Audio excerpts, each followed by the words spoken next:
أدر ذكر من أهوى ولو بملامي، فإن أحاديث الحبيب مدامي.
بسم الله الرحمن الرحيم، والصلاة والسلام على سيدنا محمد وعلى آله وصحابته أجمعين.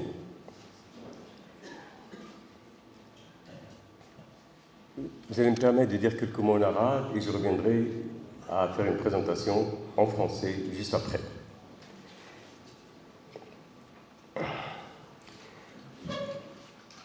السيدات والسادة الأصدقاء الأعزاء القادمين من المغرب ومن أنحاء العالم، نفتتح اليوم بعميق امتنان الدورة 17 من مهرجان فاس للثقافة الصوفية المنعقد تحت الرعاية السامية لصاحب الجلالة الملك محمد السادس نصره الله، ولجلالته أسمى عبارة الشكر والعرفان على دعمه المتواصل لكل المبادرات التي تسهم في إشعاع الثقافة الروحية وصون التراث الحي وتجسيد البعد الكوني للمملكة المغربية.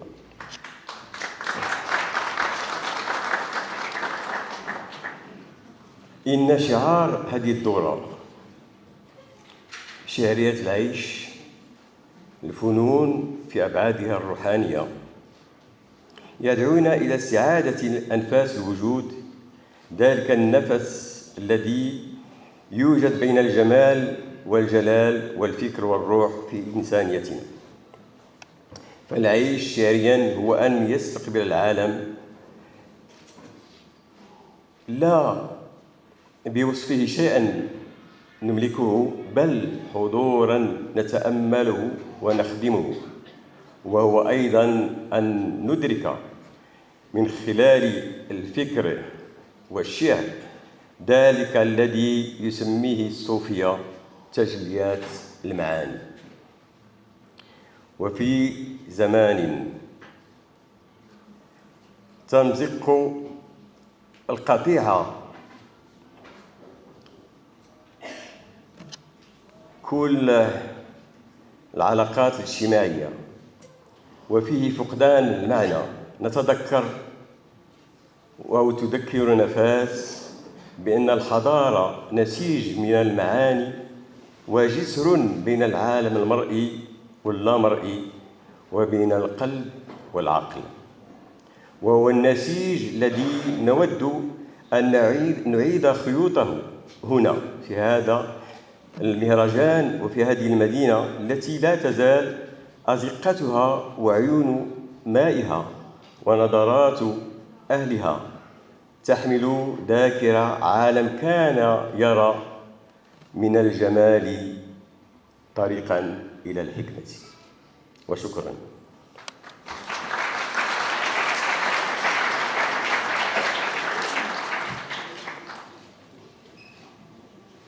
Mes chers amis, je vais ne pas être long, bien qu'on le pourrait. Il y a tellement de choses à dire. Mais je vais essayer d'enjamber un peu le discours que j'avais prévu au départ. Excellences, Mesdames et Messieurs, Messieurs les ambassadeurs, chers amis, ambassadeurs du monde entier, de toutes les cultures et de toutes les religions, permettez-moi donc d'ouvrir avec vous la 17e édition du Festival de Fès de la culture soufie. Ce festival qui a l'insigne honneur d'être placé sous le haut patronage de Sa Majesté le roi Mohammed VI, que Dieu l'assiste, que Sa Majesté trouve ici l'expression de notre reconnaissance la plus profonde pour le soutien constant qu'elle accorde à toutes les initiatives qui portent haut la vocation de fructifier dans toutes les cultures leur dimension humaine et spirituelle. Alors, vous avez tous remarqué dans les programmes que l'intitulé de ce festival cette année, c'est Art et spiritualité, vivre poétiquement. Eh bien, nous savons que la beauté va bien au-delà de ses dimensions classiques et purement matérielles. La beauté, disait Platon, est la splendeur du vrai. Elle est au cœur de toute spiritualité authentique. Une telle attitude n'est pas le fruit d'un idéalisme béat. C'est dans la réalité du monde, ses fracas, ses épreuves. Ah, ça c'est les épreuves du monde, l'intrusion du monde.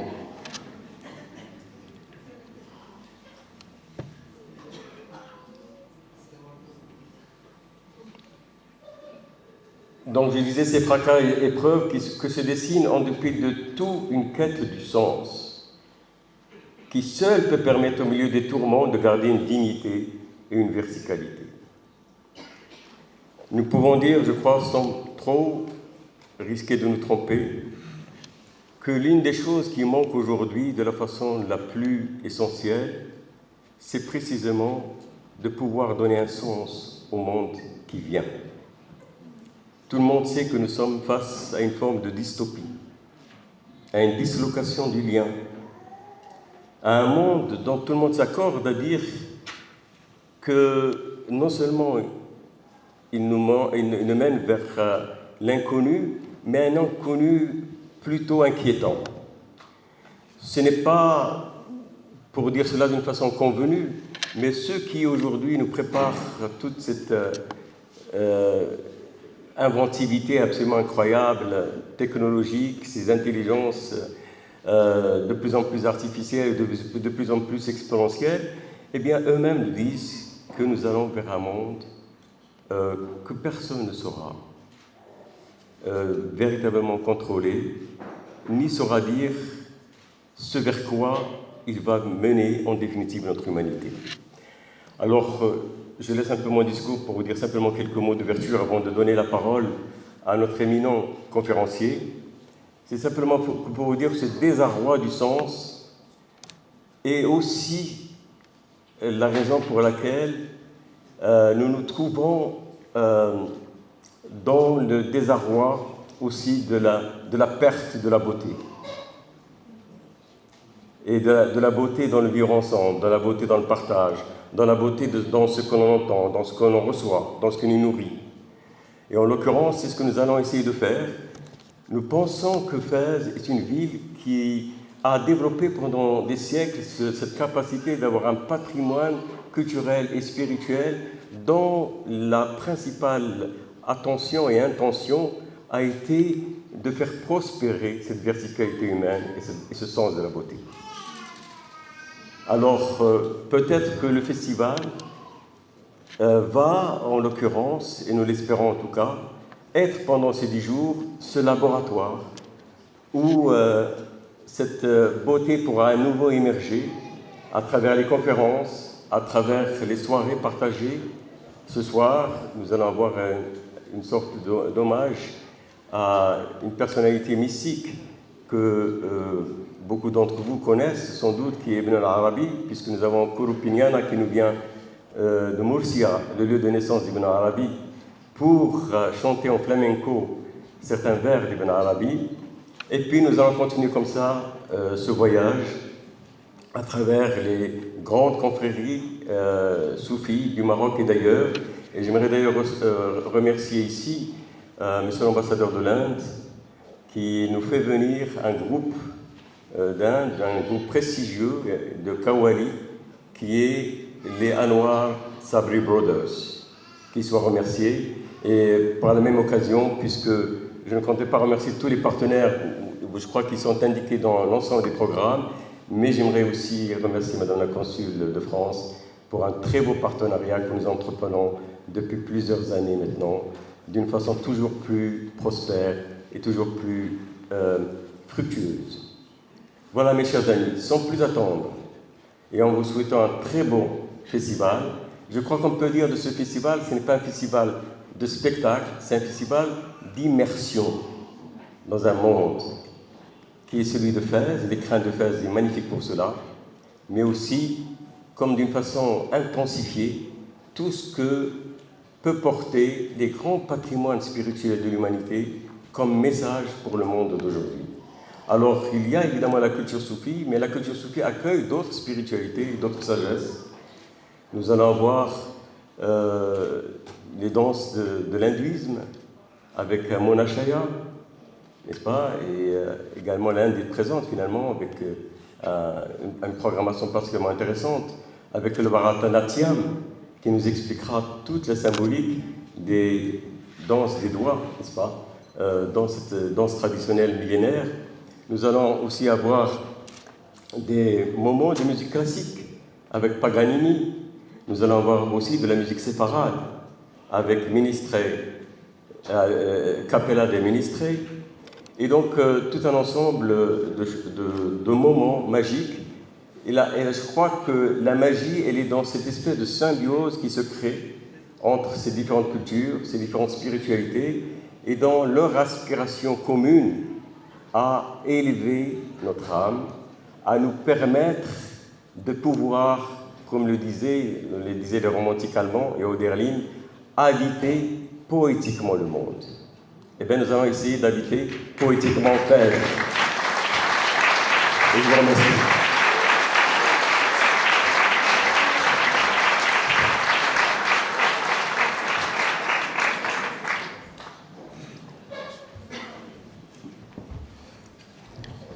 La conférence va durer à peu près 1 heure, mais vous allez voir qu'après 1 heure, on aura la volonté de rester 7 heures de plus, mais il faudrait bien pouvoir diviser ce programme en plusieurs moments, puisque nous allons retrouver Michael Berry à d'autres moments de nos programmes.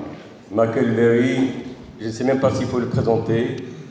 Vous avez dans les catalogues une biographie, mais c'est véritablement l'une des personnalités qui a peut-être la connaissance la plus précise, la plus subtile de ce grand patrimoine du soufisme, en l'occurrence persan. Il a été professeur à Princeton, aujourd'hui il est à Venise, je lui laisse la parole.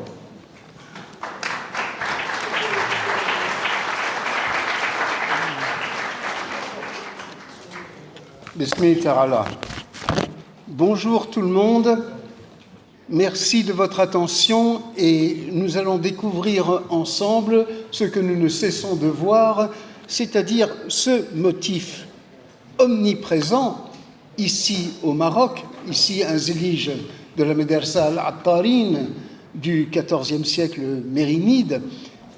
Eh bien, ce que nous voyons là, c'est à la fois un éclat de soleil, une shamsa, c'est une étoile, c'est un miroir et c'est un œil. Comment est-il possible de combiner toutes ces images en un seul éclat coloré?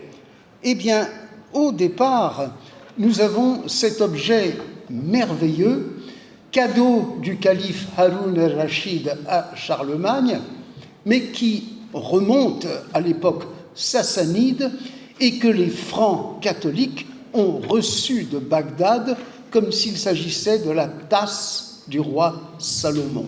C'est ainsi que cet objet a été appelé dans le royaume des Francs et il est plus que probable que c'est un des éléments qui ont contribué à la légende du Graal. Cette coupe merveilleuse en cristal de roche et en insertion de verre coloré, cerclé d'or, a appartenu au roi perse qui régnait sur la plus grande partie du Proche-Orient quand le prophète Mohammed est né, alayhi salam, et dans la perspective des Iraniens qui se convertissaient à l'islam, de même que Dieu avait voulu qu'Auguste réunisse le monde romain pour recevoir le message du Christ, ainsi Dieu avait-il voulu que les empereurs sassanides réunissent l'humanité de l'Euphrate à l'Indus pour recevoir le message de Mohammed, et que donc une véritable convergence mystique existait entre l'idée du roi Salomon et l'idée du roi Jamshid. Le roi Jamshid de la Perse antique aurait possédé une coupe magique dans laquelle il pouvait voir refléter comme dans un parfait miroir les 7 climats du monde. En réalité, cette coupe qu'il tient contre son cœur est une représentation de son cœur et elle va être adoptée dans l'art califal, comme si les califes sont des successeurs à la fois de Salomon et de Jamshid. Ici, le calife abbasside al-Ma'moun, au début du 9e siècle de notre ère, qui siège sur 2 lions, comme toujours le roi marocain, car les 2 lions signifient les forces de la luxure et de la colère, ash-shahwa wal-ghadab en arabe, que aql, l'esprit souverain, intellect, doit dominer et soumettre à sa volonté. Et le souverain qui est coiffé du croissant et d'un éclat solaire, car comme un roi perse, il est le frère du soleil et de la lune, ce souverain tient contre son cœur la coupe magique, ce qu'on a appelé en France la tasse du roi Salomon. Et non seulement à Bagdad, mais même à Cordoue, nous retrouvons le calife omeyyade Hicham II, à la fin du Xe siècle de l'ère commune, siégeant sur les 2 lions et tenant contre son cœur une représentation de son propre cœur. Et cette imagerie filtre toujours plus en Europe chrétienne, au contact du monde islamique. Ici, à ma gauche, une vierge catalane romane du XIe siècle, où l'on voit très bien que la Vierge Marie reçoit la lumière divine dans son cœur quand elle devient enceinte de Jésus. Et l'autre figure, c'est le roi normand de Sicile, Roger II, au XIIe siècle, seigneur d'une cour multiethnique et multiculturelle, représenté en calife et tenant contre son cœur la coupe magique, pleine de vin. Mais quel est ce vin? En fait, ce vin, qu'on retrouve sans arrêt dans la mystique soufie, dans sa poésie, c'est la lumière divine. La lumière divine, rouge à l'aurore et dorée à l'heure de midi. Et on va retrouver cette coupe en art islamique d'Orient. À ma gauche, un émir du nord de l'Irak, à la fin du XIIe siècle, tenant contre son cœur la coupe magique et dans son autre main empoignant un mouchoir. Et le premier souverain mongol du monde proche-oriental à se convertir à l'islam, Razan Khan, en 1295, est représenté sur les 2 lions. Il est représenté avec le mouchoir, mais cette fois, la coupe a été remplacée par le sceau du roi Salomon, comme s'il s'agissait de symboles équivalents du cœur, la coupe ou l'étoile, qui est le signe du sceau. Et là, nous avons un sultan mamelouk égyptien, un jeune sultan du XIVe siècle, qui siège sous la protection de 2 anges qui regardent les festivités de la cour et qui tient d'une main le mouchoir et de l'autre la coupe. Cette coupe qui est le signe que son cœur est pur et qu'il est donc digne d'être souverain. Alors, pour élucider ces symboles, nous passerons d'abord au plus facile, le mouchoir, ici empoigné par le sultan Mehmed le Conquérant de Constantinople en 1453, eh bien ce mouchoir qu'il tient bien ostensiblement est hérité des empereurs de Byzance qui eux-mêmes l'avaient hérité des empereurs romains. C'était la mappa, comme disaient les Romains, ou mandilion en grec, mandulion, ce qui donne mandil en arabe, avec lequel le consul qui donnait son nom à l'année ou l'empereur signalait le début des jeux du cirque et lançait ce mouchoir dans l'arène. Et c'est devenu en art byzantin un symbole même du pouvoir impérial dans l'héraldique que reprendra le monde islamique.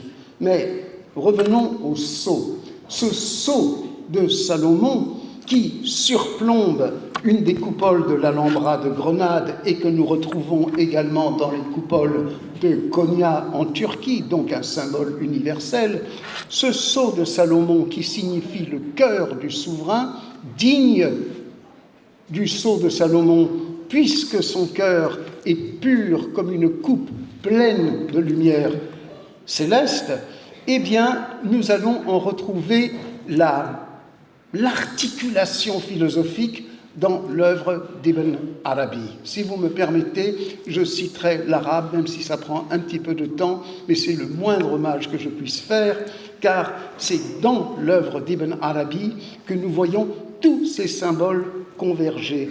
Donc, ça donne « Wa qad kana al-haqq subhanahu awjada al-alam kullahu wujuda shabhin masawwa لا روح فيه فكان كمرآة غير مجلوة ومن شأن الحكم لله إنه ما سوى محلا إلا ويقبل روحا إلهيا عبر عنه بالنفخ فيه وما هو إلا حصول الاستعداد من تلك الصورة المسوى لقبول الفيض التجلي الدائم الذي لم يزل ولا يزال وما بقي إلا قابل والقابل لا يكون إلا من فيضه الأقدس فالأمر كله منه ابتداؤه وانتهاؤه وإليه يرجع الأمر كله كما ابتداء منه فاقتضى الأمر جلاء مرآة العالم فكان آدم عين جلاء تلك المرآة والروح تلك الصورة.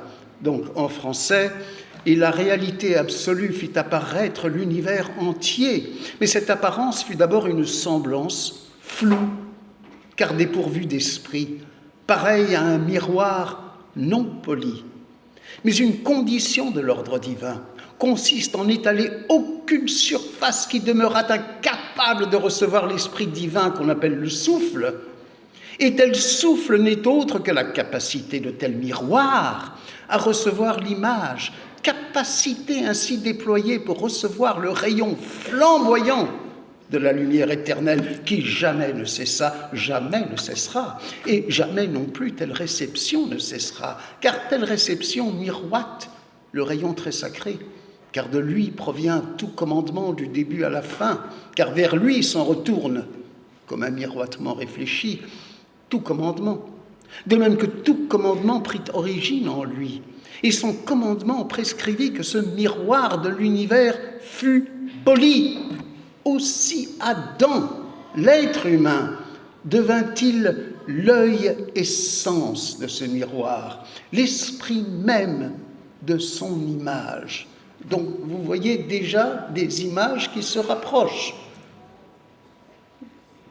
Je continue un tout petit peu en arabe. فَسُمِيَ هذا المذكور إنسانا وخليفة فأما إنسانيته فلعموم نشأته وحسره الحقائق كلها وهو للحق بمنزلة إنسان العين من العين الذي يكون به النظر وهو المعبر عنه بالبصر فلهذا سمي إنسانا فإنه به ينظر الحق إلى خلقه فيرحمهم فهو الإنسان الحادث الأزلي والنشء الدائم الأبدي والكلمة الفاصلة الجامعة قيام العالم بوجوده فهو من العالم كفص الخاتم من الخاتم وهو محل النقش والعلامة التي بها يختم بها الملك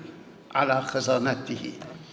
Bon, je vais essayer plutôt de paraphraser tellement ces images sont profondes et pour dire que Dieu, qui est la réalité absolue, donc tout simplement le réel, est réfléchi dans l'univers par un esprit qui peut le réfléchir au double sens français du terme, à savoir penser et miroiter.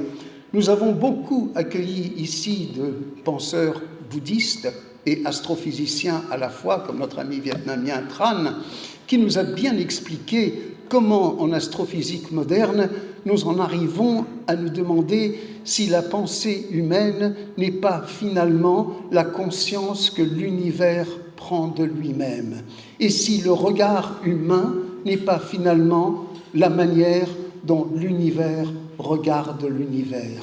Cela rejoint la pensée extrêmement profonde d'Ibn Arabi, pour qui c'est à travers le regard humain que Dieu regarde Dieu. Et donc tous ces symboles se réunissent, l'œil et le petit homme dans l'œil, qui est la pupille de l'œil, à travers lequel nous regardons notre propre œil dans un miroir. Donc c'est cette vision d'un miroir cosmique dont l'être humain, de par sa conscience, est la pupille. est le centre de vision à travers lequel Dieu regarde Dieu. Donc je passe peut-être sur ces images du XVe et du XVIe siècle parce que je ne voudrais pas trop m'étendre sur l'hommage que rendent les anges à Adam, et je vais plutôt déjà bien marquer combien pour les soufis que furent ces grands peintres du monde iranien et turc et indien des XVe et XVIe siècles, combien l'être parfait, c'est à la fois l'homme et la femme. C'est Adam et Ève, vous voyez le mouchoir, et c'est Salomon et Belkis, la reine de Saba, réunis sur le trône. Autre image toujours, celle de la coupe. Je vous montre ici à gauche ce qu'on appelle en Turquie ottomane du XVIe siècle une hediye, et qu'on retrouve dans cet extraordinaire flamboiement de l'auréole qui entoure la tête de l'empereur moghol indo-persan Jahangir au début du XVIIe siècle, qui préfère recevoir un livre de poésie soufie d'un maître soufi plutôt que de faire attention au sultan des Ottomans ou au roi anglais, c'est-à-dire au roi des musulmans ou au roi des chrétiens. Et ce que signifie cette auréole prodigieuse, c'est une illustration de ce poème soufi du début du XIIIe siècle, de l'égyptien Omar ibn al-Farid, donc je me permets de le citer encore en arabe avec la traduction française. شربنا على ذكر الحبيب مدامة سكرنا بها من قبل أن يخلق الكرم, c'est-à-dire nous bûmes en souvenir du bien-aimé telle coupe dont nous nous enivrâmes avant même création de la vigne. Et qu'est-ce que nous buvons dans cette coupe? لها البدر كأس وهي شمس يديرها هلال وكم يبدو إذا مزجت نجم. Ce breuvage, c'était un soleil, et la pleine lune lui servait de coupe. Aussi un croissant l'encerclait, c'est-à-dire l'image, c'est de même que la lune reflète le soleil, et au bout d'un moment, on ne voit plus que le croissant de lune, même si la lune est ronde. De même, une coupe pleine de ce vin lumineux et spirituel, en regardant la coupe d'en haut, et c'est notre propre cœur que nous regardons, nous n'apercevons plus que le mince rebord pareil à la lèvre de la coupe qui entoure, tel un croissant, le lumineux soleil qu'est ce vin spirituel. Et tant d'étoiles y étincelaient quand on les y mélangeait. Alors, tout de suite, vous reconnaissez maintenant quelle est cette héraldique royale, comme ce sultan de Hérat en Afghanistan à la fin du XVe siècle, la coupe et le mouchoir, et puisque nous avons des représentants de l'Inde ici, l'empereur moghol Babur lui-même, représenté par un peintre hindou, siégeant en majesté, perpétuant la tradition héraldique sassanide. Il tient la coupe contre son cœur, car elle représente son cœur, et il empoigne le mouchoir de la souveraineté. Et le prince de Hérat regarde ce roi de Kaboul et se désigne lui-même comme son vassal. Beïa, il lui rend hommage. Et c'est une imagerie qu'on voit déjà au VIe siècle de notre ère en Asie centrale, au Tadjikistan. Babur lui-même, et c'est une découverte assez récente que je partage avec vous, Babur figure dans le grand roman d'Alexandre, copié pour son petit-fils l'empereur Akbar, d'après le poème de Nézami, datant du début du XIIIe siècle, un roman d'Alexandre où Babur lui-même est représenté comme étant Alexandre, fondateur de la dynastie. Et on sait qu'Alexandre est appelé dans le monde islamique Dhul Qarnayn, et c'est vrai qu'on n'a pas envie de se fatiguer à redémontrer une millième fois que Dhul Qarnayn est Alexandre. Bien sûr qu'il est Alexandre, et Alexandre depuis sa conquête de l'Égypte en 332 avant notre ère, porte sur ces monnaies qui ont circulé dans tout le Proche-Orient les cornes de bélier du symbole solaire. Et c'est un personnage solaire, comme on le voit en art égyptien. Voilà le Dhul Qarnayn. Et selon le poète Nézami, c'est cet Alexandre lui-même qui aurait magiquement inventé le miroir. Alors, quel est ce miroir que Babur, ici, peint par le peintre hindouiste Nanha, ordonne à ses artisans de construire, de fabriquer, peint par un autre artiste hindou, Shivdas, serviteur de Shiva? Eh bien, c'est le miroir magique de l'Égypte antique. Sur un dossier de bronze, vous avez la plaque d'argent et la forme même du miroir égyptien antique évoque d'une part la déesse Bat Hathor, la vache sacrée qui donne la vie, et la forme générale du miroir, c'est le symbole égyptien antique Ankh, c'est-à-dire la vie. La vie même, comme dans cet étui de miroir de toute Ankh-Amon, image de la vie de Amon, le principe solaire, la croix de vie de l'Égypte antique. Et les Grecs poursuivent cette divination dans le miroir de bronze. Les sages lisent dans le miroir de bronze poli à la fois le passé, le présent et l'avenir, car ce qui fascine l'être humain, c'est cette capacité du miroir, comme l'œil, de pouvoir tout embrasser en fonction de la direction vers laquelle on tourne le miroir. Mais c'est une capacité du cœur qui, selon Ibn Arabi, signifie que notre cœur, pareil à un miroir, c'est-à-dire notre conscience, spéculation, notre miroir de l'âme, peut refléter l'ensemble des créatures de Dieu. Et nous avons la belle prière de saint Paul, Blepomen gararti di soptru enigmati, tote prosopon videmus nunc per speculum inanimate, tunc autem face ad facem.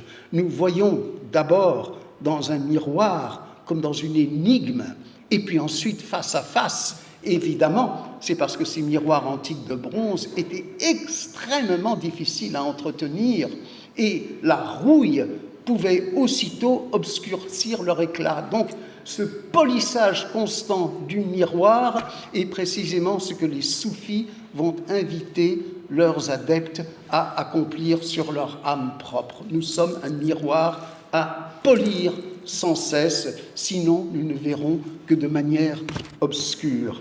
Et ceci nous entraîne, je crois que j'ai un tout petit peu de temps, je crois que ce sera une découverte pour nos amis, pour beaucoup de nos amis marocains. Oui, l'Alexandre de l'histoire, en 332 avant notre ère, a ordonné la construction du premier phare de l'histoire de l'humanité.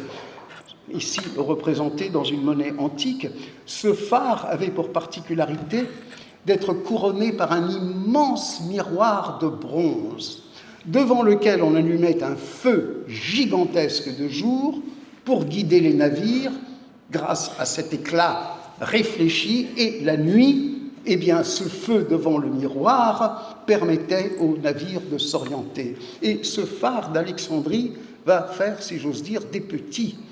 Il est ici représenté peu avant son effondrement dans un tremblement de terre par un mosaïste vénitien, c'est le phare d'Alexandrie, qui a servi de modèle au plus ancien minaret de l'islam.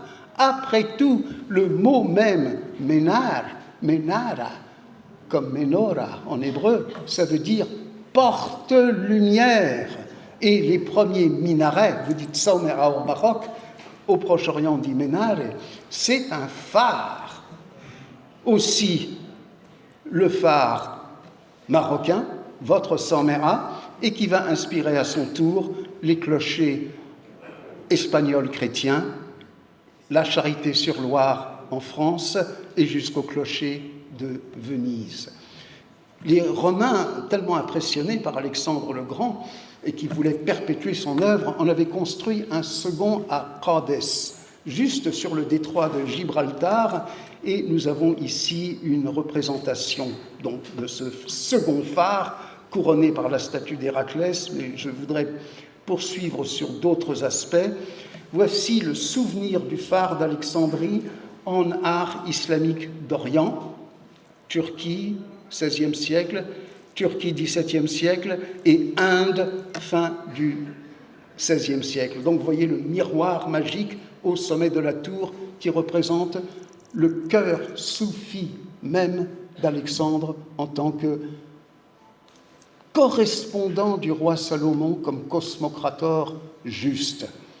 Le miroir est essentiel en architecture islamique, que ce soit en Andalousie, que ce soit en Inde avec le Taj Mahal, que ce soit ici avec la Madrasa Ibn Yusuf à Marrakech, et là une méditation ottomane du XVIe siècle qui représente un prince absolument ébahi devant la beauté d'une princesse vêtue de rouge, car si tu veux me mériter, tu dois verser tout le sang de ton cœur.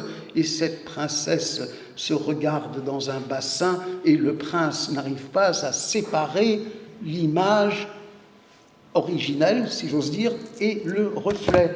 C'est une métaphore extraordinairement hardie de la manifestation divine sous aspect féminin et non pas seulement masculin en soufisme. Donc le poète Nézami va énormément méditer cette image de la manifestation divine, la princesse, la jeune Leïla, ici méditée par Behzad à la fin du XVe siècle à gauche, et par le peintre Mohammadi, lui aussi de Hérat, à la fin du XVIe siècle. Et là, vous avez une imagerie arabienne absolument extraordinaire, car si vous regardez bien, la princesse siège dans la niche de prière, Mishkatul Anwar, elle est couronnée en reine du ciel, elle a le mouchoir de la souveraineté, c'est donc une reine, mais elle regarde des brins de narcisse. Or, ces fleurs sont des symboles des yeux humains. Cela veut dire que cette beauté se contemple à travers le regard des êtres humains. Et c'est l'imagerie même féminisée du premier chapitre du livre des sagesses des prophètes, Fusus al-Hikam d'Ibn Arabi. Donc voilà ces images. Et on retrouve ces notions en hindouisme au XVIIIe siècle. L'art indien du XVIIIe siècle est bouleversant pour qui aime l'art espagnol inspiré par l'islam, l'art dit mudéjar, c'est que l'Inde a connu elle aussi une sorte de reflet et adaptation en hindouisme d'art d'aspiration musulmane, avec autant de richesse et de chatoiement en Inde qu'en Andalousie. Alors, le miroir de bronze, ici quelques exemples du XIe et du XIIe siècle iranien, où on reconnaît le prince assis en majesté, c'est Salomon, entouré de toutes les créatures du monde, ou ici, un autre miroir du XVIIe siècle, cette fois avec les signes du zodiaque, c'est-à-dire que le miroir, c'est le monde visible lui-même. Les Iraniens se sont inspirés des Chinois qui, dès 500 avant Jésus-Christ, ont appris à plaquer une fine couche d'argent sur le motif du miroir en bronze. Vous avez en haut à gauche des phénix, en bas à droite des dragons, c'est-à-dire des symboles chinois, Fenghuang, Lang, du ciel et de l'eau, l'ensemble du cosmos. D'où la réception et la transfiguration japonaise, le miroir est l'objet sacré central de la spiritualité japonaise, ce miroir qui est le cœur même qui reflète le divin, puisqu'après tout, quand la déesse solaire, Amaterasu, s'était retirée loin de la vision de l'humanité au fond d'une caverne et le monde s'est plongé dans l'obscurité, eh bien les autres divinités ont joué, dansé, battu du tambour pour l'attirer hors de sa caverne en lui présentant un miroir. Et ce miroir sera l'illumination du monde. Vision mythologique, mais très proche de la création telle que la conçoit Ibn Arabi ou telle que la conçoit l'astrophysique actuelle. Je continue avec ces images japonaises puissantes, toujours le miroir, et les objets les plus précieux sont le miroir, le glaive et le joyau, comme le sceau en islam, de très beaux miroirs japonais, argentés sur bronze, et ici un jeu japonais, celui-ci date du XIXe siècle, mais c'est beaucoup plus ancien, à savoir travailler de manière très subtile la surface du miroir pour que l'image du Bouddha soit projetée dans son reflet. Alors nous quittons le monde japonais avec cette fameuse vague dont personne ne se rend compte que Hokusai a représenté le dragon des eaux, avec ses griffes, avec sa mâchoire puissante, et le dragon des eaux va nous entraîner au-delà du Pacifique vers le monde aztèque. Alors, je prends le monde aztèque comme avertissement.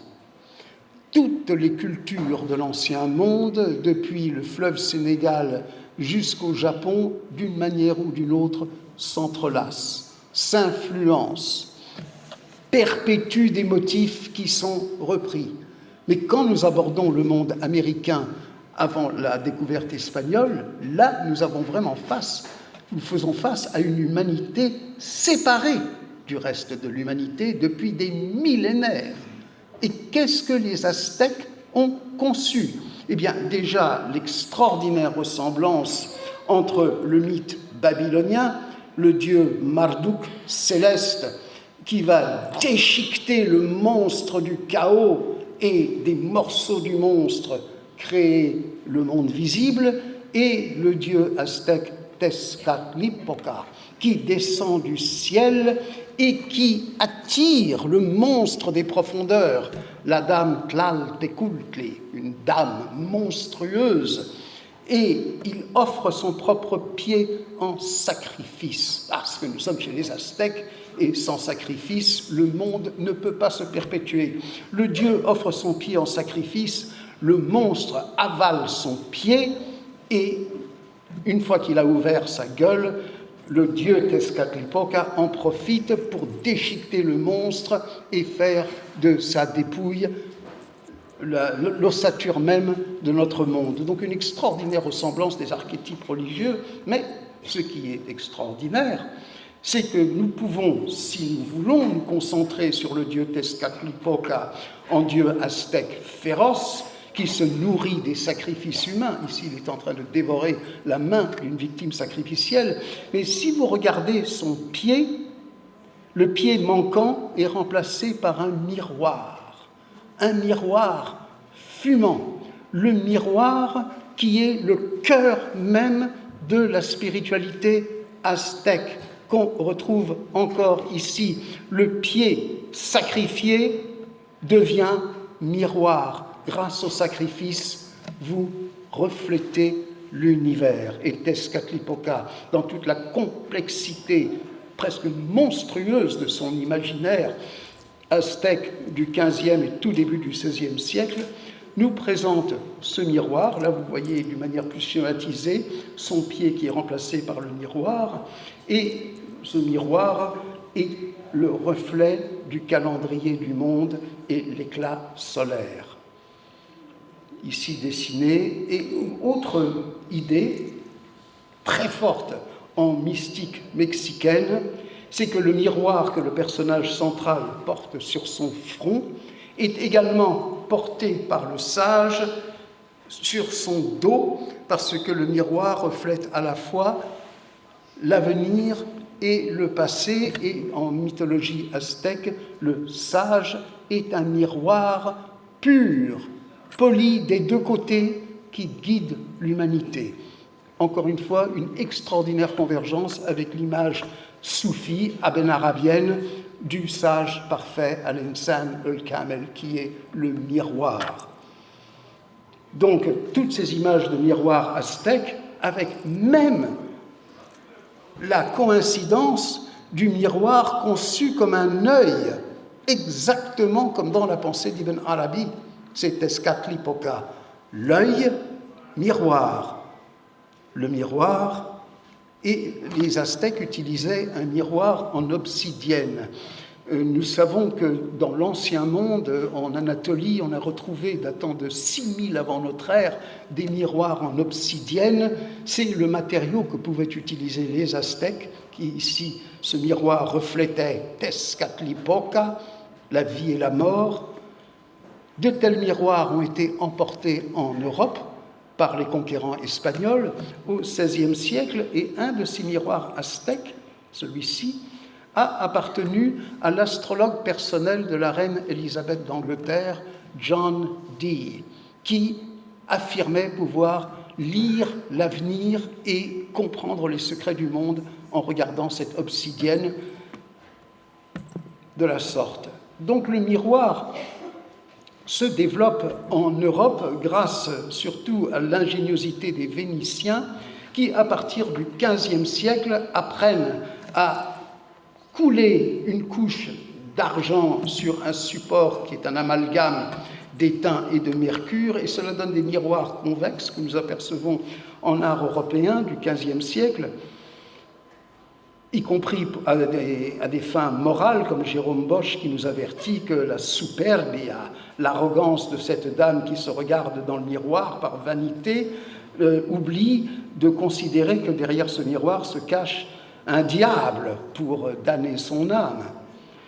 Les Vénitiens, eux, du début du XVIe siècle, s'appliquent à parfaire la technique du miroir de verre, et Giovanni Bellini nous montre tous ces espaces multipliés, une fenêtre qui s'ouvre comme un miroir sur un mur est une fenêtre qui s'ouvre.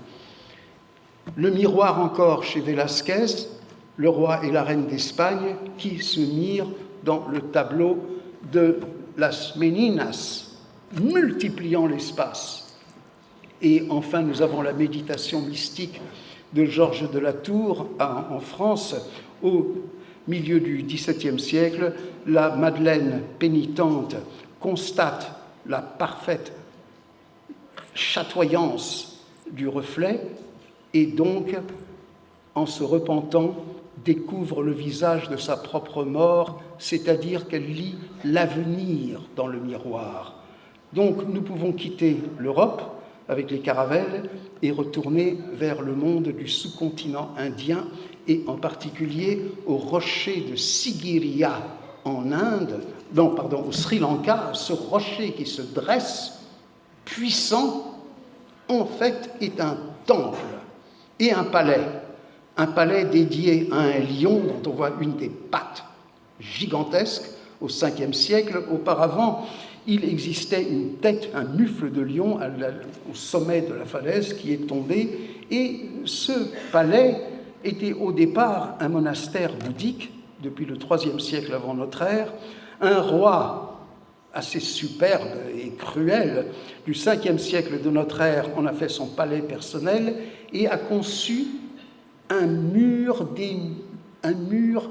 miroir. Alors, ce mur miroir avait cette particularité, enduit de gypse et de jaune d'œuf, de pouvoir refléter comme un pur miroir les voyageurs qui montaient la façade de la falaise et également les peintures. Le corridor islamique va porter cette histoire du rocher de Sigiriya jusqu'à Dante, on voit la convergence des imageries de la montagne sacrée, et Dante lui-même nous dit que dans la corniche du purgatoire où il s'attarde, il se voit, et il voit tous les péchés du monde comme dans un miroir dans le marbre. Et c'est le miroir de Sigiriya avec ses nymphes célestes qui garderont leur caractère sacré quand le rocher sera de nouveau dédié comme temple bouddhique jusqu'au XIVe siècle de notre ère. Il est vrai qu'aujourd'hui, le miroir est devenu très flou, mais on entrevoit quelques couleurs. Et c'est cette histoire-là qui est à l'origine d'une des plus belles histoires d'Al-Razali. Est-ce que je peux me permettre seulement de la citer en français pour gagner du temps ? Mais ceux qui veulent l'arabe, dans le Ihya Ulumuddin, la trouveront en arabe. Donc, il nous dit, faire revivre les sciences religieuses, Ihya Ulumuddin, mon exemple te fera connaître la différence entre les deux savoirs. J'entends. Comment procèdent les savants et comment œuvrent les saints ? Car les savants font en sorte d'acquérir les sciences en tant que telles pour se les rendre manifestes en leur cœur. Mais les saints, ce sont les soufis, lesquels œuvrent de manière à polir leur cœur, à le purifier, à le rendre limpide, cristallin. C'est tout. Faqat. On raconte que l'agent de Chine et l'agent de Grèce se disputaient en présence de l'un des rois quant à la beauté de leur art en peinture et figuration. Le roi fut d'avis et ordonna de leur octroyer un pavillon à peindre, que l'agent de Chine en peignât un côté et l'agent de Grèce un autre, et que fut entre eux suspendu un rideau afin que chaque équipe ne connût ce que façonnait l'autre. Et l'agent de Grèce réunit des couleurs merveilleuses, en pigments innombrables. Or l'agent de Chine entra de son côté, sans pigments du tout, mais se mit à polir la paroi de son côté, à l'en faire étinceler. Quand l'agent de Grèce eut achevé son œuvre, d'en l'appeler à l'agent de Chine. Or, les Chinois aussi firent savoir qu'ils avaient achevé leur œuvre. Le roi s'émerveilla de leurs paroles. Comment les Chinois avaient-ils donc pu achever leur peinture sans nul pigment ? Et de leur dire, comment faites-vous pour finir sans couleur ? Répondirent les Chinois, il vous suffira de soulever le rideau. Et aussitôt leur côté se mit à étinceler de toutes les couleurs qu'avaient peintes les Grecs en face, si ce n'est avec davantage d'éclat auroral, de véritable fulgurance, car leur paroi était devenue pareille à un miroir, de par l'intensité de son polissage, sa beauté accrue à force de polir. Voilà donc la représentation, et le roi s'émerveille, c'est l'arbre de vie qui est représenté des deux côtés. Aussi le souci des saints consiste-t-il à purifier leur cœur, à le polir, à l'améliorer, à le rendre si net, à l'en faire étinceler de tout l'éclat auroral de l'absolue réalité rayonnante. Ainsi firent les Chinois. Mais le souci des savants et docteurs en sciences religieuses consiste en l'acquisition des sciences au point de recevoir, d'embrasser l'image comme peinte en leur cœur. Ainsi firent les Grecs. Ceux d'entre vous qui aimez la littérature hispano-marocaine, vous reconnaîtrez les préludes de Hayy ibn Yardan d'Ibn Tufayl, où il compare en réalité ce que savent les savants intellectuellement et ce qu'appréhendent intuitivement les mystiques avec son image d'un jeune homme né aveugle qui avait appris les noms de toutes les couleurs, puis quand il reçut de Dieu le don de la vue, à l'âge de 20 ans, il vit vérifier, mais de manière véritablement sensuelle, la vérité donc de ce qu'il avait appris en philosophie. C'est donc l'équilibre et le miroitement mutuel des philosophes et des mystiques. Et c'est ainsi que Al-Razali a transfiguré cette tradition bouddhique pour en faire un chef-d'œuvre de la littérature islamique dont vous me permettrez de finir avec la manière dont Rumi a traité le même sujet. Donc je suis obligé de sauter sur mon bien-aimé Nizami. Là, je vous donne des exemples du miroitement en art islamique, tellement évident, tant à la At-Tarin que dans Al-Hamra de Grenade. Vous voyez le miroir. Nizami raconte l'histoire, lui aussi. Je passe sur Nizami et je vais finir donc sur, oui, ce palais des miroirs qui a été édifié à Lahore, au Pakistan actuel, à la fin du XVIe siècle pour l'empereur Akbar, et qui est une traduction architecturale visuelle justement de cette notion des miroirs. Tout se reflète. Alors j'en viens donc à Rumi. Rumi, lui, va de nouveau renverser l'image d'Al-Ghazali. Pour lui, les philosophes, ce seront les Chinois, techniciens, et les sages, les soufis, les mystiques, seront les Grecs.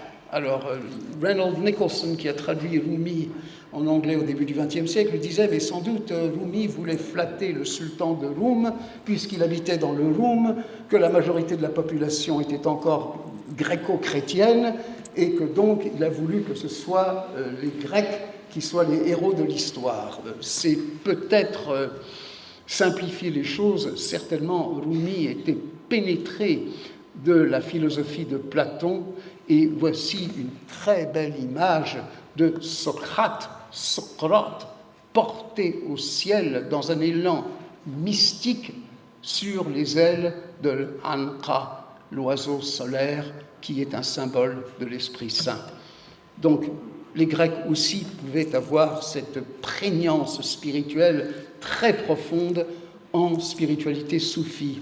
Alors ici, et c'est la fin, c'est la dernière partie, ici j'ai consulté ce manuscrit aujourd'hui conservé à Washington, à la Museum of Asian Art, parce que c'est un des très rares manuscrits des couplets spirituels de Rumi à être illustré. En général, c'est des envies, il y a aussi d'autres poètes qui sont illustrés, mais ici, on voit le roi qui préside à la danse mystique, et là, nous avons Rumi lui-même sous l'arbre de vie, éployé à la manière de la Shajarat al-Kawn attribuée traditionnellement à Ibn Arabi, c'est-à-dire un arbre dans toute la splendeur de ses couleurs d'automne, Kafrat el-Alwan. Et quand cet arbre vit Insan Kamil, l'homme parfait, Tazat Kafrat el-Alwan fa man ilayhi. Cet arbre trembla dans toute la multiplicité de ses couleurs et se pencha amoureusement vers le personnage si saint qu'est Rumi, ici représenté en train de pleurer. Mais pourquoi pleure-t-il? Parce que ce sont les premiers vers des Masnawi. Écoute le chant du roseau comme il pleure sa séparation de la roseraie, symbole de l'âme. Et c'est ce qui m'a permis d'identifier ce personnage. C'est la plus ancienne représentation au monde de Rumi, peinte par Behzad à Herat en Afghanistan en 1490, semi-voilé et pleurant sur notre monde. Et il contemple la danse qu'il a en grande partie inventée, le sama. J'ai pu également identifier ces personnages-ci, le premier ministre de Herat à l'époque, le poète turc Nava'i, grâce à la confrontation d'une autre miniature. Et ici, il est accompagné du grand soufi et commentateur d'Ibn Arabi, Jami. Donc nous sommes en l'année 1490. Je prends les musiciens, je prends les danseurs, je prends ces merveilleuses images d'extase, ce prodigieux personnage passant dans une autre dimension, et j'en profite donc pour terminer la version du conte vue par Maulana Jalaluddin Rumi, donc je me permets seulement de citer le français. Histoire du concours entre Grecs et Chinois quant à la science de peindre et figurer. Les Chinois de dire « nous sommes les meilleurs peintres ». Mais les Grecs de rétorquer « c'est nous qui l'emportons dans tout art de la charge et du retrait, tous les pleins et déliés ». Le sultan, pour sa part, leur dit « je veux vous mettre à l'épreuve. Qui d'entre vous sera l'élu à prouver ce dont il se targue ?» Chinois et Grecs en tombèrent en dispute et à force d'argussie, les Grecs se trouvèrent en retard. Car les Chinois de proposer « donnez-nous donc une salle et confiez-la tout spécialement à nous, et l'autre salle sera pour vous, les Grecs ». Or, il y avait bien là 2 salles se faisant face, porte à porte, en vis-à-vis. Aussi les Chinois prirent-ils possession de l'une, les Grecs de l'autre. Ce sont 100 pigments que les Chinois quérirent du roi, et le roi leur ouvrit tout grand son trésor pour s'y servir. Tous les matins, les Chinois de ces couleurs firent-ils provende en don royal. Mais les Grecs de dire « nous n'avons nul besoin de pigments ou couleurs. Pour la tâche, nous suffit-il d'effacer chez nous toute rouille. Une fois les portes closes, se mirent-ils donc les Chinois à polir, pur et net et pur, pareil à la sphère du ciel. Car il existe un chemin qui mène de la polychromie des 200 teintes jusqu'au domaine sans nulle couleur. Car la couleur est pareille à un nuage, mais ce qui demeure sans couleur est semblable à la lune. Tout ce que tu vois de scintillant, de chatoyant dans le nuage, à travers ce nuage, c'est l'éclat d'une étoile que tu vois, de la lune ou du soleil. Quand les Chinois eurent achevé leur œuvre de joie, se mirent-ils à battre leurs tambourins. Le roi entra, vit ce lieu, sa peinture, ébloui, à en perdre l'esprit à la rencontre de telle peinture. Puis passa-t-il chez les Grecs, et l'un des Grecs souleva un rideau. Là, la paroi lui montra le reflet de cette peinture qui fut l'œuvre des Chinois, mais elle lui en parut plus pure encore. Tout ce qu'il avait vu là-bas, le roi le vit-il encore ici aussi, mais en plus beau, et d'une fulgurance à lui en vriller les yeux dans leurs orbites. Ces Grecs, ce sont les soufis, mon bon père. Libres sont-ils de toute étude annonnée, de tout savoir livresque, des règles de l'art, mais ce sont leurs poitrines qu'ils ont polies de toute convoitise, de toute jalousie, de toute avarice, de toute colère. La pureté de ce miroir, n'en doute pas, c'est le cœur.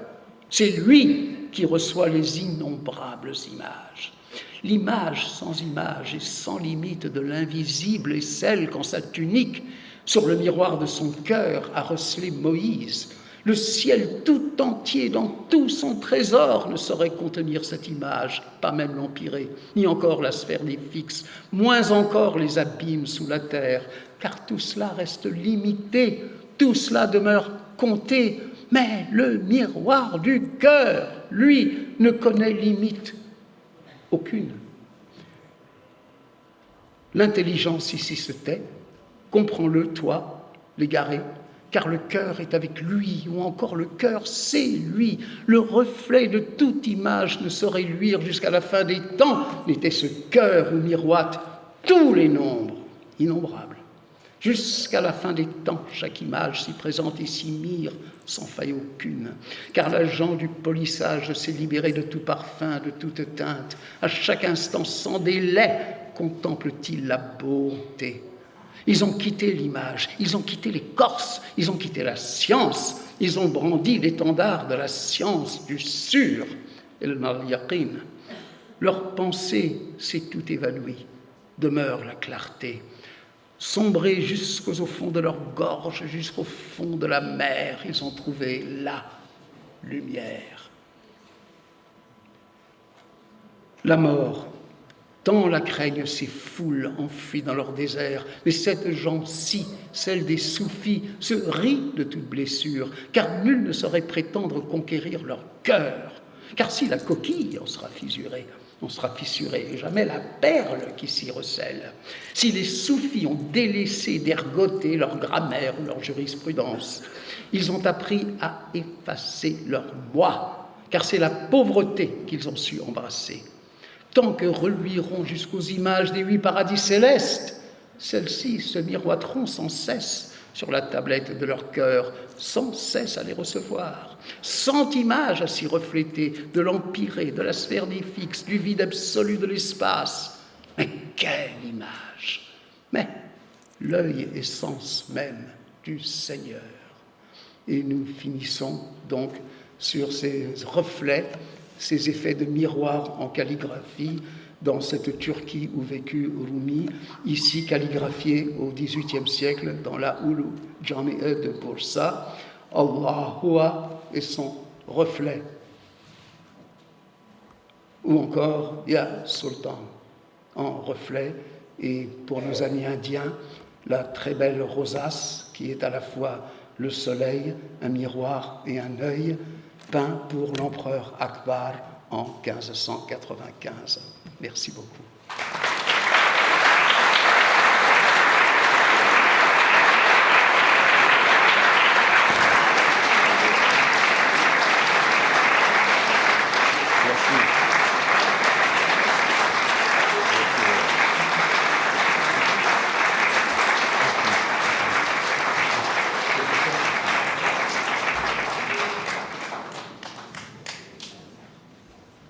Mes chers amis, je vous propose de décompter. Voilà, je crois que ce n'est pas la peine d'avoir des questions. On va laisser ruminer tout cela en nous. Je crois que nous avons assez de grains à moudre, assez de joyaux, assez de perles de sagesse qui vont nous accompagner pendant longtemps. Merci à tous et à ce soir.